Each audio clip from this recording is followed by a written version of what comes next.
The media reports on allegation of corruption against former Governor Dum Emmanuel on any or any other person does not constitute media trial. What constitutes media trial or trials are pronouncements of guilt or innocence by supporters or the public. That we made that clear. And one of the things we said was that we should stop using human shield to protect one from giving account. And nobody should ever want to get close to public office if they're not ready to be accountable. Nobody. Anybody that says they don't want to be accountable while you're in public office, just so that person is nothing but a thief. We'll call a spade by what it's known.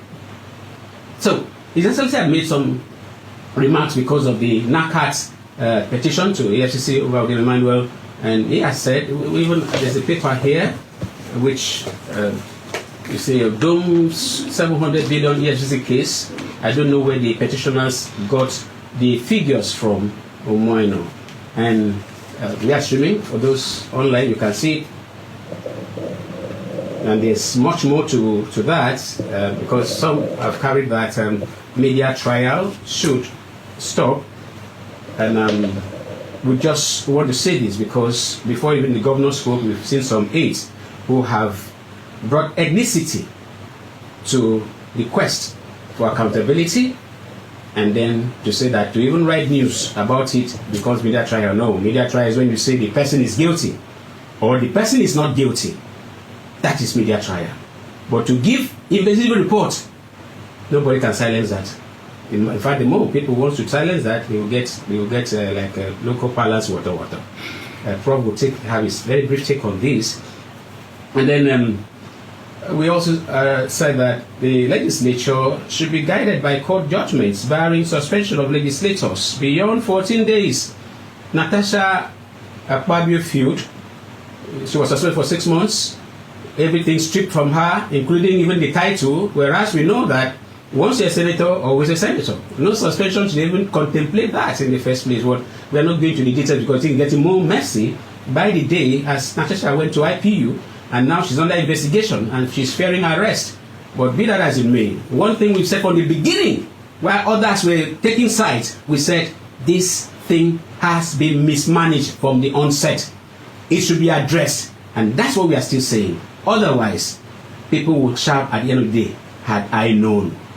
So, the appeal court judgment, which has not been contested, is that no legislator, national or state or local government, can suspend a legislator for more than 14 days. Talk less of stripping her or him of every other thing. They called it tyranny of the majority against an elected minority. That is sufficient. We also said that President Bola Tinubu should intervene in the Akpabio versus Natasha face-off that is taking negative dimensions by the day. I don't add anything to that.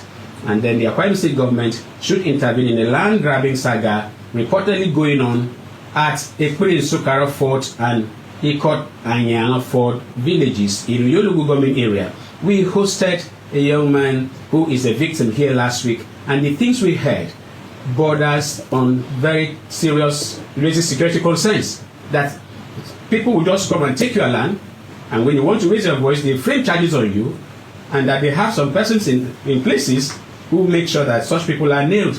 We challenged him. If there are people like that they can bring forward, he said yes.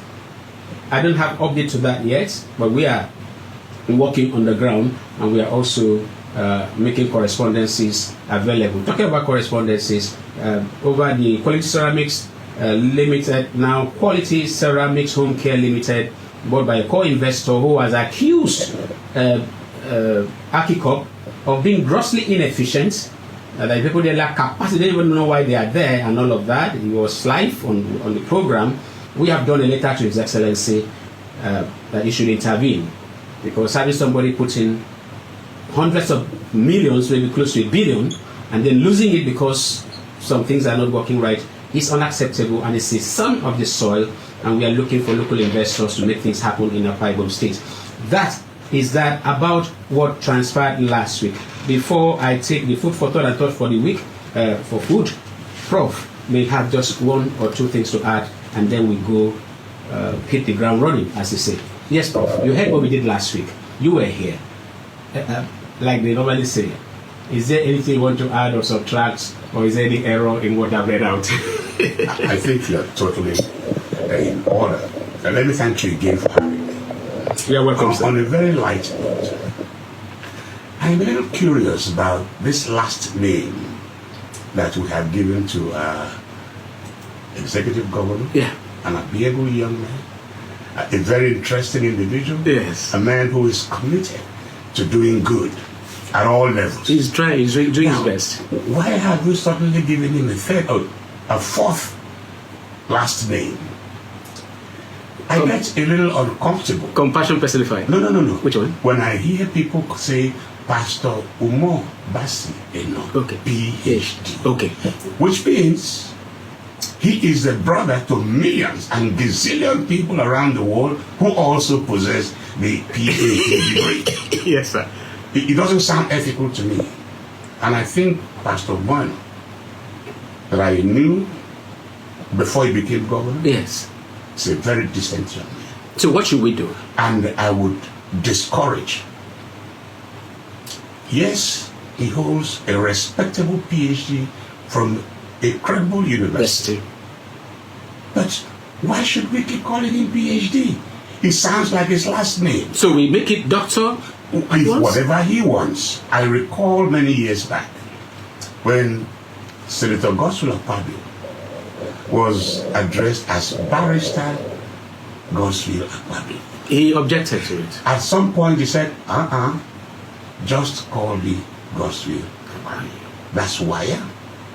And then we had the man that succeeded him. We began by calling him Deacon Udum Emmanuel.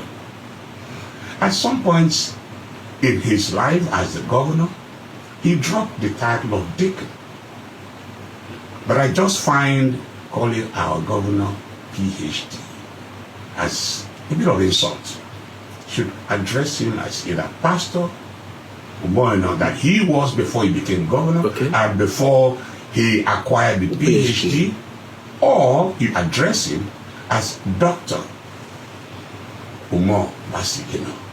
That would bring some civility. Prof, before you go on, I want to thank you so very much. I personally had issues with that. I recall, when I was given PhD, I think I was there at Damawa or so. He said it ended right there. But that's different. That's a little different. Okay. Obonta was given honorary PhD. Yes. But some people, most people parade themselves as true. Yeah. Pastor Umar Bassi Eno attended lectures. And earned a PhD. No doubt about that. Now the official pictures. Do we have one in the studio here? I think we need to find out, because officially that has been addressed. So sometimes I am different anyway. But I see myself forcing myself to add this. At times I don't add it. At times in my document I just say Dr. Umar Eno. For the benefit of listeners, for the benefit of those in government, that is why we say that Open Forum is an ideas bank. It's a public policy center.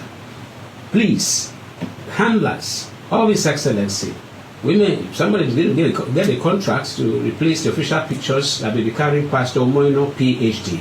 And media houses should please know that, because we have just heard that from a professor of decision sciences. That is official. That's one of our contributions.